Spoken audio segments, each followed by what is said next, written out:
Hello guys, welcome to current affairs फंडा।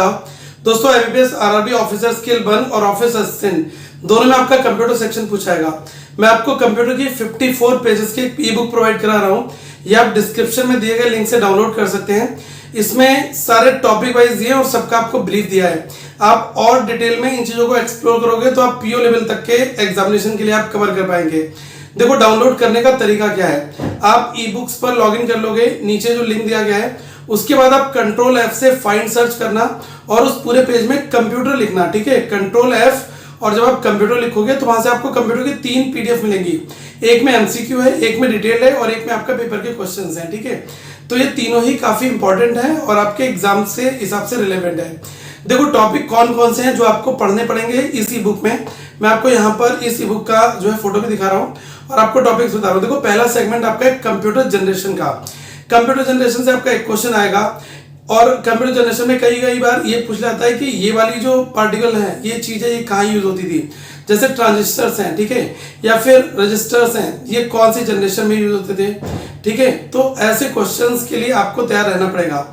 आप इसके अलावा देख सकते हो कि जो टाइप्स ऑफ कंप्यूटर्स हैं वो भी आपके इसी में पार्ट हो जाते हैं। एक और आपका पूरा कंप्लीट चैप्टर है जो है आपका basic computer organisation and data processing cycle. इसमें आपको मेमोरी पढ़ना है, primary memory, secondary memory, hard disk storage वगैरह, ये सारी चीजें आपको पढ़ने को मिलेंगी।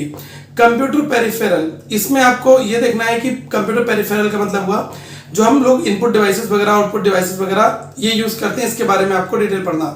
फिर आपका ऑपरेटिंग सिस्टम का पार्ट हो जाता है। ऑपरेटिंग सिस्टम में टाइप्स ऑफ ऑपरेटिंग सिस्टम, ये आपको पढ़ना पड़ेगा।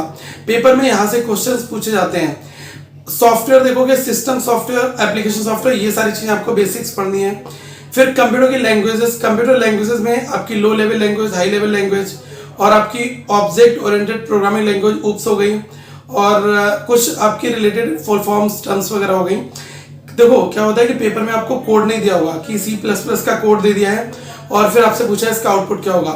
कई बार हमसे कुछ ऐसी चीजें जो यूज होती है ना, उनके बारे में पूछाता है, तो आप बस ऊप्स के बेसिक्स पढ़ लो, ऑब्जेक्ट ओरिएंटेड प्रोग्रामिंग लैंग्वेज के बेसिक्स, वहां से काम चल जाएगा। मशीन लैंग्वेज क्या है, कंपाइलर, ये सब चीजें क्या है, ठीक है, इनको पढ़ लोगे, इनसे आपका काम चल जाएगा। फिर ऑफिस सबसे मेजर चीज है।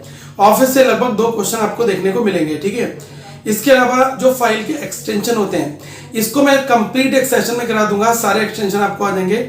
1-2 क्वेश्चन आपको एक्सटेंशन से देखने को मिलते हैं। तो ये जो पीडीएफ है बहुत इंपॉर्टेंट है, आप इसको एक बार डाउनलोड कर लो। और मैंने बताया सिंपल है, ढूंढने में टाइम ना लगे, इसलिए नीचे लिंक पर जाओगे और फिर फाइंड कर लेना। जब आप वेब पर देखोगे अपने कंप्यूटर स्क्रीन पर, कंट्रोल एफ से फाइंड आ जाएगा, फाइंड में कंप्यूटर लिखोगे, 3 पीडीएफ आपको दिख जाएगी, वहां से आप तीनों डाउनलोड कर लेना। जो ऑल पीडीएफ वाला सेगमेंट है उसको सेलेक्ट करके रखना। ठीक है, ऑल पीडीएफ में आपको सारी पीडीएफ एक बार में मिल जाएंगी। ठीक है, तो आप इसको पढ़ो और आगे मेरे पास और भी मटेरियल आएगा, मैं आप सभी के साथ सर्कुलेट करूंगा। टाइम कम है तो लगातार ज्यादा से ज्यादा प्रैक्टिस करो और जो मॉक टेस्ट के क्वेश्चंस हैं उनको बनाना। ठीक है, ये बेसिक्स पढ़ लेना, फिर क्वेश्चंस बनाओगे और कई बार कुछ टॉपिक को आपको गूगल करके सर्च करके पढ़ना पड़ेगा, तो वहां से हमें डेप्थ में चीजें पता चलेंगी। ठीक है, तो लगातार अपनी प्रैक्टिस करो। अगर कोई डाउट हो तो जरूर पूछना और चैनल से कनेक्ट रहना, so that all important information और ई बुक्स वगैरह की जानकारी आपको मिलती रहे। So thank you guys, have a good day to all of you once again.